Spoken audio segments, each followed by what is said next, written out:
नमस्कार, आप देख रहे हैं एबीपी गंगा। मैं हूं स्नेहलता।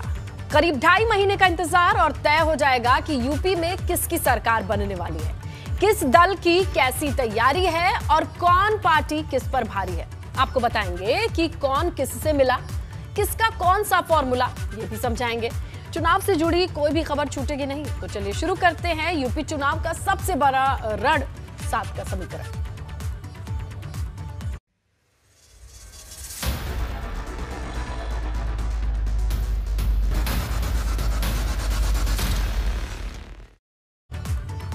तो उत्तर प्रदेश में अगले साल होने वाले विधानसभा चुनाव से पहले चुनाव प्रक्रिया की तैयारियों का जायजा लेने के लिए भारत निर्वाचन आयोग की एक टीम लखनऊ में है।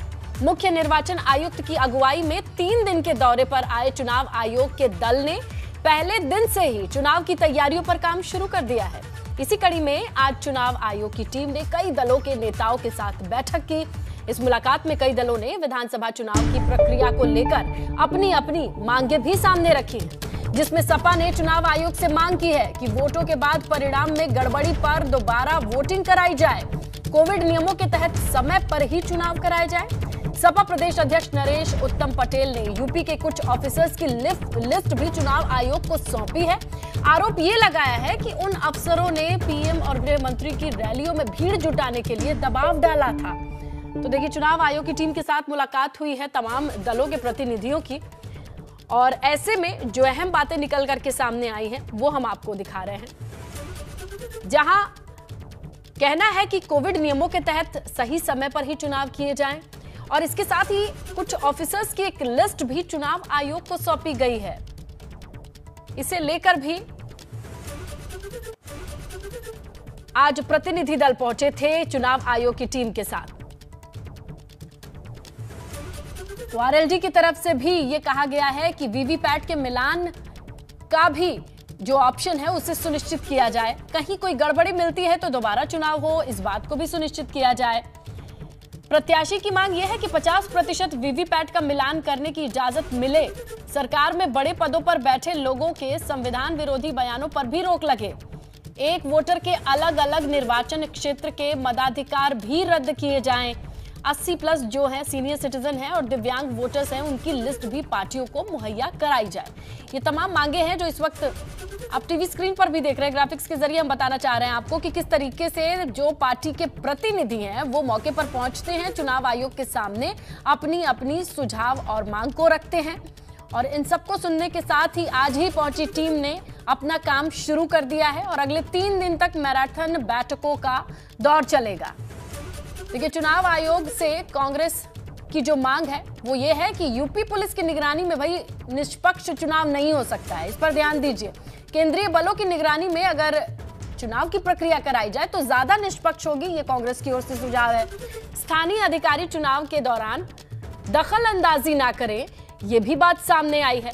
तो चुनाव आयोग से बसपा की मांग क्या है वो ये है कि तय समय पर यूपी में चुनाव कराए जाएं, सख्ती से आदर्श आचार संहिता भी लागू कराई जाए।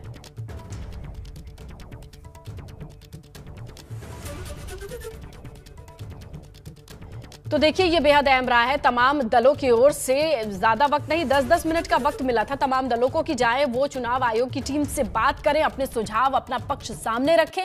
तो ऐसे में तमाम चीजें निकल करके सामने आई हैं। जो दलों को लगता था कि यहां पर ज्यादा ध्यान देने की जरूरत है तो उन्होंने वो सुझाव दिए हैं, जैसे कि वीवीपैट मिलान की व्यवस्था हो या फिर और तमाम चीजें। चलिए हम जानने की कोशिश करते हैं। सहयोगी अनुभव हमारे साथ जुड़ चुके हैं, उनसे ही डिटेल लेंगे। तो अनुभव, कितने देर ये मीटिंग चली थी और क्या कुछ निकल करके सामने आया, जरा बताइए। देखिए, बिल्कुल तकरीबन 4 बजे ये बैठक शुरू हो गई थी, क्योंकि जो अगर हम कहें भारत निर्वाचन आयोग की जो टीम है, 13 सदस्यीय जो टीम है वो पहुंची थी 3 बजे के आसपास लखनऊ और सीधे फिर योजना भवन पहुंची और यहीं पर ये बैठक रखी गई थी। जो राजनीतिक दल हैं, चाहे वो हम कहें जो नेशनल पार्टीज़ हैं और जो रीजनल पार्टीज़ हैं, उनके रिप्रेजेंटेटिव को बुलाया था। हर एक पार्टी से 3 से 4 लोग पहुंचे थे और सभी को 10 मिनट अलॉट किया था चुनाव आयोग ने, और सबके साथ 10 मिनट अकेले यानी सेपरेट मीटिंग की है, बातचीत की है, 1-to-1 टॉक किया है और हर एक पार्टी से सुझाव मांगे गए थे। सबसे पहले बहुजन समाज पार्टी गई, क्योंकि अल्फाबेटिकली बुलाया गया था तो बहुजन समाज पार्टी के लोग पहले गए और उन्होंने साफ तौर पर कहा कि देखिए, चुनाव समय पर होने चाहिए, इसमें कोई देरी नहीं होनी चाहिए। ये बीएसपी ने अपनी बात रखी है, अपनी मांग रखी है। और दूसरी जो बात है वो ये है कि जिस तरीके से कोरोना के मामले बढ़ रहे हैं, लेकिन बहुत सारे जो सियासी दल हैं वो चाहे रैलियां आप देख लीजिए, यात्राएं देख लीजिए, उसमें लोगों की भीड़ जुट रही है। इसको भी लेकर बीएसपी ने आपत्ति जताई है, चुनाव आयोग से कहा है कि इस पर भी बात करे वो। बिल्कुल अनुभव, शुक्रिया तमाम जानकारी के लिए। और देखिए इस मीटिंग के बाद प्रतिक्रियाओं का, और या फिर यूं कहें कि अपने अपने सुझाव के साथ जब नेतागण प्रस्तुत हुए हैं तो उनका क्या कहना है, नरेश उत्तम पटेल का क्या कहना है, ये भी हम आपको सुनवा देते हैं। आयोग के सामने हमने कहा है कि आदर्श आचार संहिता लगने में बहुत समय कम है। जिस तरीके से सरकारी धन का दुरुपयोग हो रहा है, जिस तरीके से भाषा बोली जा रही है, उस पर चुनाव आयोग को हस्तक्षेप करना चाहिए। कोरोना के मामले लगातार बढ़ रहे हैं, इसको लेकर आप लोगों ने अपनी तरफ से कोई सुझाव दिया या चुनाव आयोग ने कुछ कहा है कि रैलियों में कम भीड़ रखी जाए और चुनाव समय पर हो? इसको लेकर आपने क्या बात कही? हम लोगों ने कहा है कि कोविड के नियमों का पालन करते हुए उत्तर प्रदेश का चुनाव समय से कराया जाए। तो देखिए विधानसभा चुनाव से पहले योगी सरकार एक के बाद एक विकास परियोजनाओं की सौगात दे रही है। इसी कड़ी में पीएम मोदी ने आज कानपुर मेट्रो की सौगात दी है।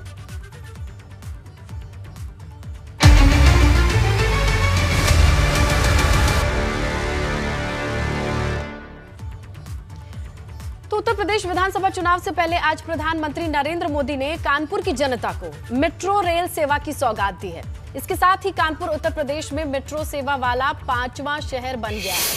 आज कानपुर में हुए एक भव्य कार्यक्रम में प्रधानमंत्री नरेंद्र मोदी ने कानपुर के आईआईटी स्टेशन से इसे हरी झंडी दिखाकर शुभारंभ किया। हरी झंडी दिखी और कानपुर में बन रहे 32 किलोमीटर लंबे मेट्रो रूट का ये पहला फेज है, जो कि 9 किलोमीटर का है। शक्ति के रूप में उभरता 9 स्टेशन है इसमें। उद्घाटन के बाद प्रधानमंत्री नरेंद्र मोदी ने आईआईटी स्टेशन से गीता नगर तक मेट्रो में सफर भी किया। इसके अलावा पीएम मोदी ने कानपुर के बीनापन की मल्टी प्रोडक्ट पाइपलाइन परियोजना का भी आज ही उद्घाटन किया। माननीय रेल को रवाना करें, जिसके प्रथम यात्री का अनुभव उन्होंने प्राप्त किया। यूपीएमआरसी के प्रबंध निदेशक कुमार केशव जी और उनकी टीम को बधाई। तैयार खड़ी है कानपुर मेट्रो रेल, हरी झंडी दिखी और प्रस्थान, एक नए युग का प्रारंभ। आर्थिक महाशक्ति के रूप में उभरता उत्तर प्रदेश और उसी के रास्ते को तय करती है कानपुर। और विधानसभा चुनाव को लेकर आज सियासी दिग्गजों की रैलियों और जनसभाओं का दिन रहा।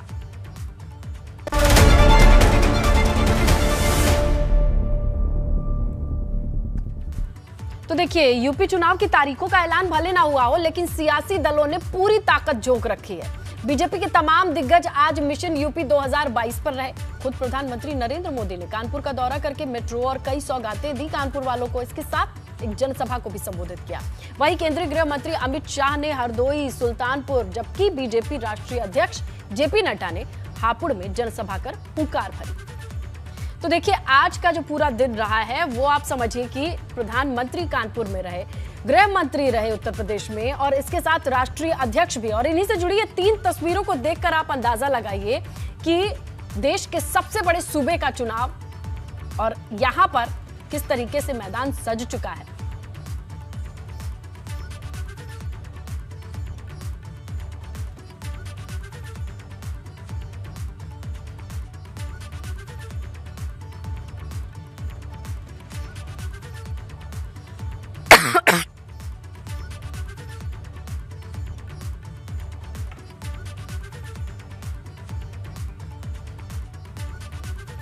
और केंद्रीय गृह मंत्री अमित शाह आज हरदोई और सुल्तानपुर के दौरे पर रहे। अमित शाह बीजेपी की जन विश्वास यात्रा से जुड़े कार्यक्रम में पहले हरदोई पहुंचे।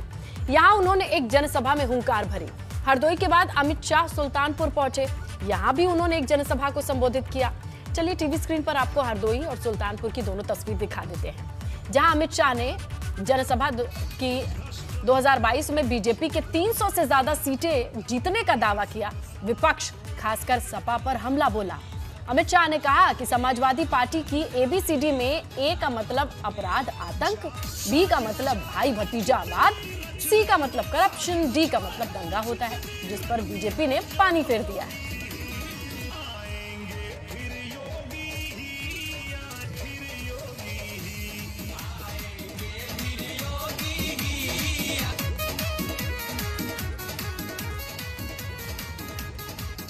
सबको पेंशन मुफ्त में राशन सड़कों का है। तो देखिए बीजेपी का मिशन 2022 और गृह मंत्री ने किस तरीके से आज 2 जनसभाओं को संबोधित किया, यहाँ पर लोगों के बीच में जोश भरने का काम किया। आप देखिए खचाखच मैदान भरा हुआ है, हाथों में तिरंगा और भाजपा के झंडे के साथ लोग दिखाई दे रहे हैं। और आएंगे तो योगी ही, ये वो गीत है जो बज भी रहा है मंच से, और यहां से ही नारा दिया गृह मंत्री ने, अब की बार 300 पार। तो बीजेपी की जीत की दावेदारी ये देखिए हुंकार भरते हुए 2 जनसभाओं में आज नजर आए गृह मंत्री अमित शाह। और इसके साथ सपा पर उन्होंने जोरदार हमला बोला है, उनका ABCD का मतलब समझा दिया। A का मतलब आतंक बताया और B से भ्रष्टाचार, और कुल मिला के यहां पर लोगों के बीच में जोश भरने का काम किया, जीत सुनिश्चित हो इसलिए लोगों के बीच पहुंचकर देखिए इस रैली को संबोधित करते दिखाई दिया। आज 2 जगह रैली थी, सुल्तानपुर हरदोई, जहां गृह मंत्री ने जनसभाओं को संबोधित किया। मंच पर ये तस्वीरें बताने के लिए काफी हैं कि किस तरीके से तमाम कार्यकर्ताओं का आज जोश हाई था। और यहां से ही, इसी मंच से ही गृह मंत्री ने विपक्ष पर, खासकर सपा पर जोरदार हमला बोला। और A का मतलब आतंक, B का मतलब और C से करप्शन, D का मतलब दंगा होता है। तो आइए अब हम आपको सुनवाते हैं गृह मंत्री अमित शाह का वो बयान जिसमें उन्होंने अखिलेश और समाजवादी पार्टी पर सीधा हमला बोला है। 2022 में भाजपा की बम्पर जीत होगी, ये दावा किया है। मित्रों, ये समाजवादी पार्टी की ABCD ही उल्टी है। इनका है A से मतलब है अपराध और आतंक, B से मतलब है भाई भतीजावाद, C से मतलब है करप्शन और D से मतलब है दंगा। भारतीय जनता पार्टी ने ये पूरी ABCD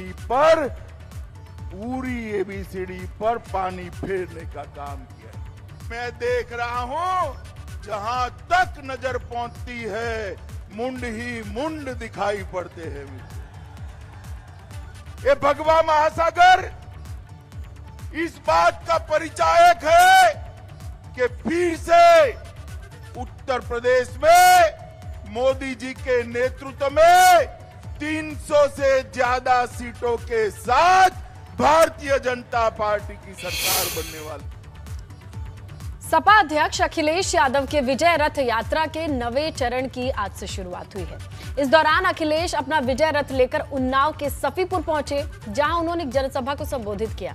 इसके बाद अखिलेश की विजय रथ यात्रा बांगरमऊ और मुहान के लिए निकली। वहां समर्थकों का वो अभिवादन स्वीकार करते हुए, उनसे संवाद करते हुए आगे बढ़ रहे हैं। इससे पहले अखिलेश यादव ने योगी सरकार पर निशाना साधते हुए कहा कि 2022 में बदलाव होकर के ही रहेगा। साथ ही अखिलेश ने यहां से चुनावी संदेश देते हुए कहा, साइकिल से दुर्घटना में मौत या सांड से मरने से मौत, उन्हें 5 लाख रुपए की आर्थिक मदद दी जाएगी।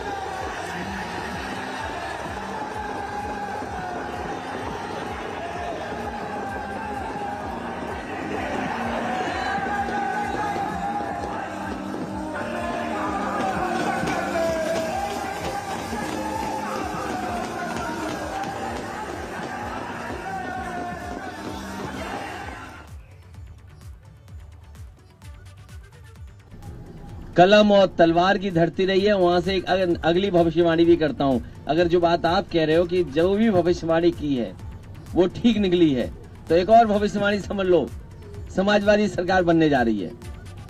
पूरी तरीके से किसान, नौजवान, व्यापारी, हर वर्ग के लोग तैयार हैं इस भारतीय जनता पार्टी को हटाने के लिए।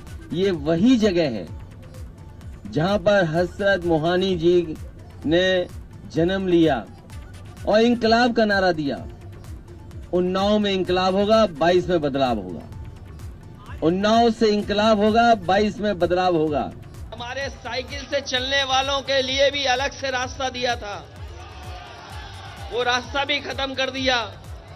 यहाँ बड़े पैमाने पे हमारे मजदूर भाई हैं, किसान भाई हैं, साइकिल से चलते हैं। कभी कभी एक्सीडेंट से उनकी जान चली जाती है।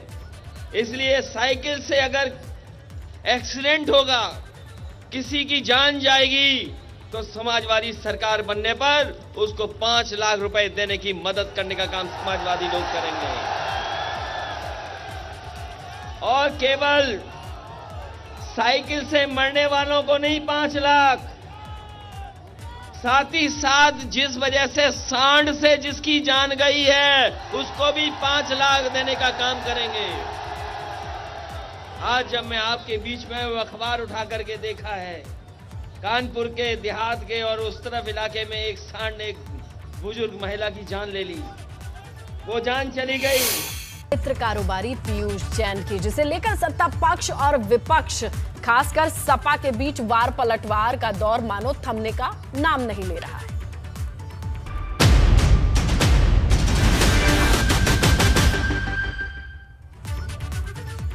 उत्तर प्रदेश में इत्र कारोबारी पीयूष जैन के यहां छापेमारी में मिली अकूत संपत्ति के बाद बीजेपी और सपा के बीच जुबानी जंग जो है वो थमने का नाम नहीं ले रही है। भाजपा पीयूष जैन को सपा का करीबी बता रही है तो सपा उसे भाजपा का करीबी। पीएम मोदी ने कानपुर दौरे पर कहा कि विरोधियों ने पूरे यूपी में भ्रष्टाचार का इत्र छिड़क रखा था, बक्से में नोट के बंडल मिल रहे हैं। वहीं सपा अध्यक्ष अखिलेश यादव ने कहा कि बीजेपी वालों ने गलती से अपने ही आदमी पर छापा मार दिया।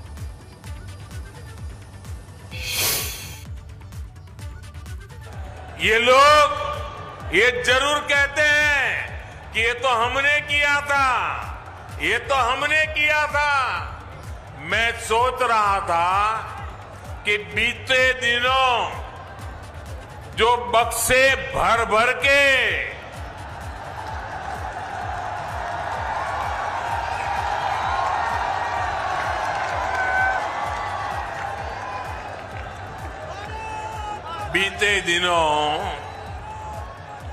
जो बक्से भर भर के नोट मिली है, नोट, उसके बाद भी ये लोग यही कहेंगे कि ये भी हमने ही किया है।